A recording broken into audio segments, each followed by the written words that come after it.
अऊज़ु बिल्लाहि मिनश्शैतानिर्रजीम बिस्मिल्लाहिर्रहमानिर्रहीम युरीदून लियुत्फ़िऊ नूरल्लाहि बिअफ़वाहिहिम वल्लाहु मुतिम्मु नूरिही वलौ करिहल काफ़िरून। सदक़ल्लाहुल अज़ीम। इजलास के सदर बावक़ार हज़रत अमीर शरीयत दामत बरकातुहुल आलिया, इजलास के मेहमान खुसूसी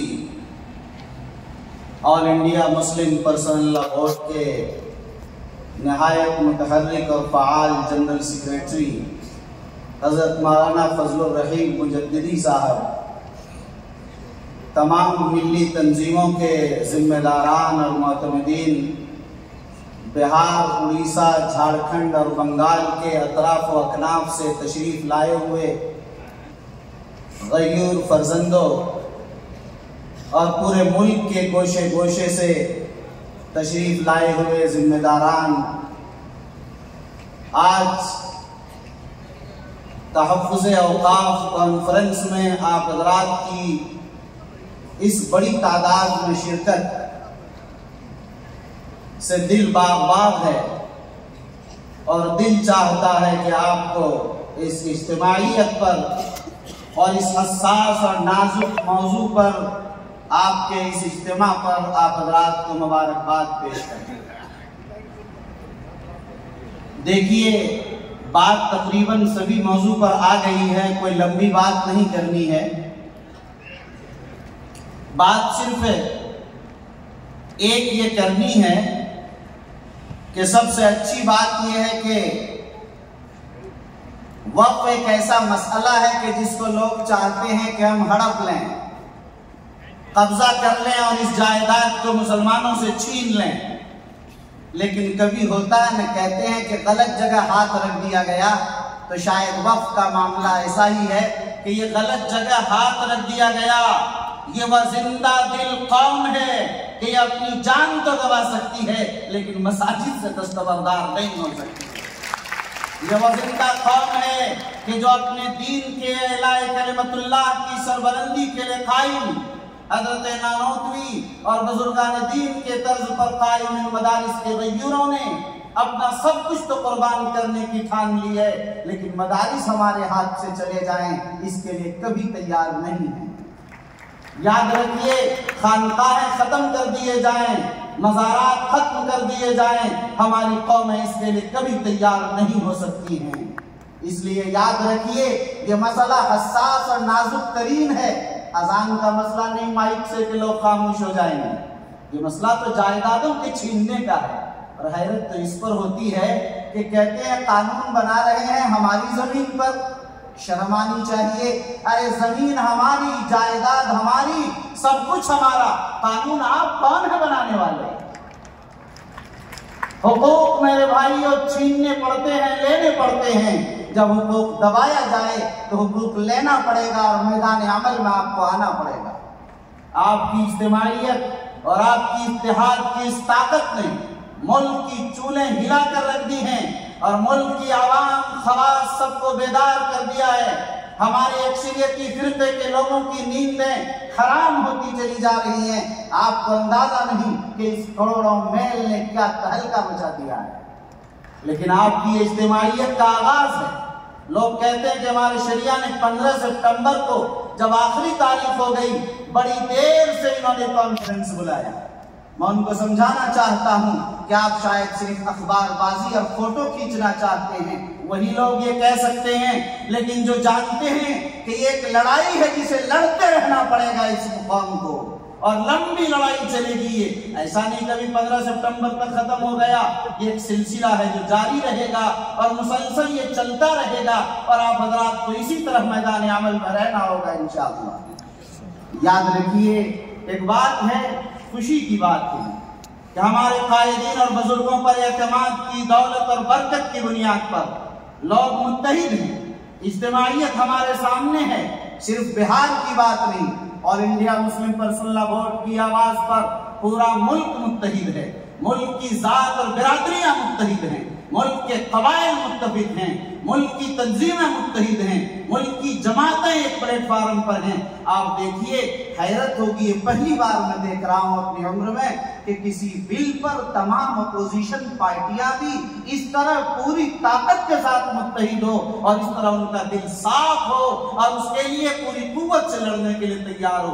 कभी तारीख में नहीं देखा गया।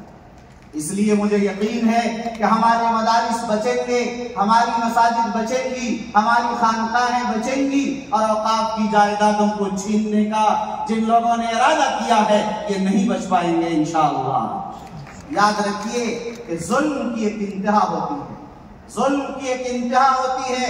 दीन और शरीयत पर जब हाथ डाला जाता है, दीन तो कयामत तक के लिए है, लेकिन हाथ डालने वाले कयामत तक जिंदा नहीं रह सकेंगे।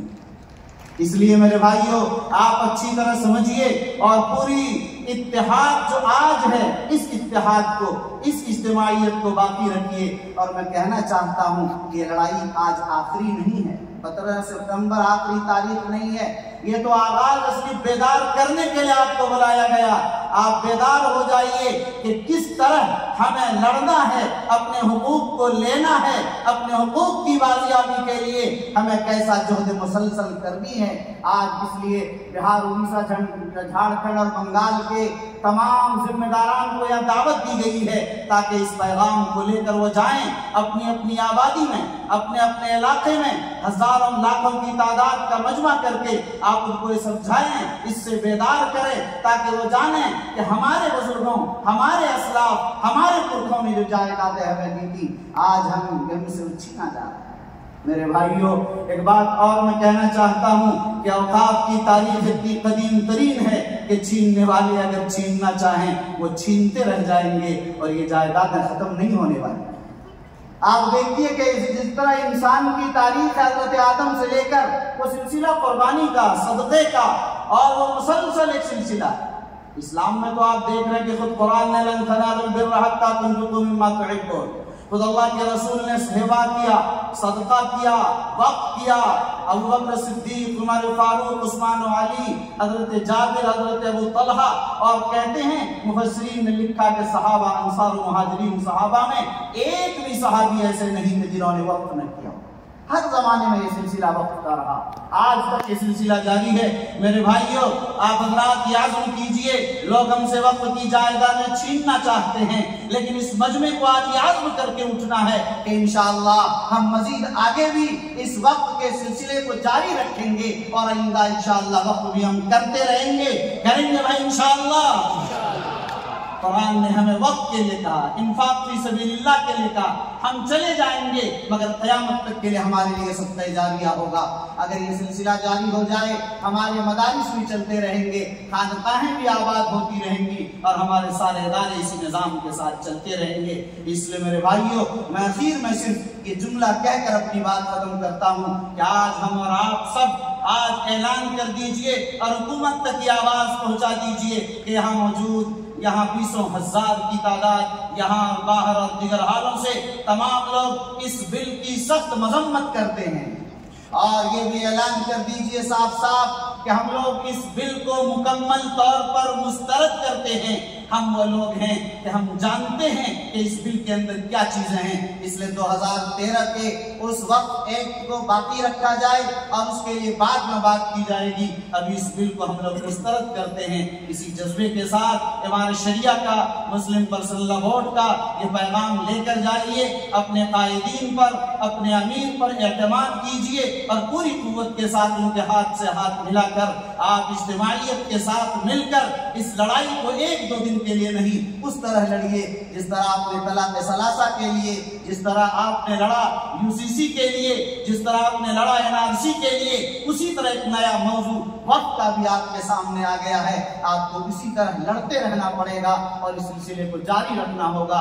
ये जिंदा कौमें जाहिर है कि जब तक जिंदा हैं उसे जिंदा रखने के लिए हर वक्त मुतहर्रिक रहना पड़ेगा, बेदार रहना होगा। आप मुतहर्रिक रहिए, बेदार रहिए, हालात को समझिए, परखिए। इस तरह इंशाअल्लाह अगर आपने जिंदगी गुजारी, आप कौम मिल्लत के बेदार मग़्ज़ लोग हैं, इसीलिए आपको बुलाया गया। दुआ कीजिए अल्लाह ताला इस बिल को मुस्तरद कर दे और अल्लाह ताला इस मुल्क और इस मिल्लत की हिफाजत फरमाए। व आखिर दावाना अनिल हम्दुलिल्लाहि रब्बिल आलमीन।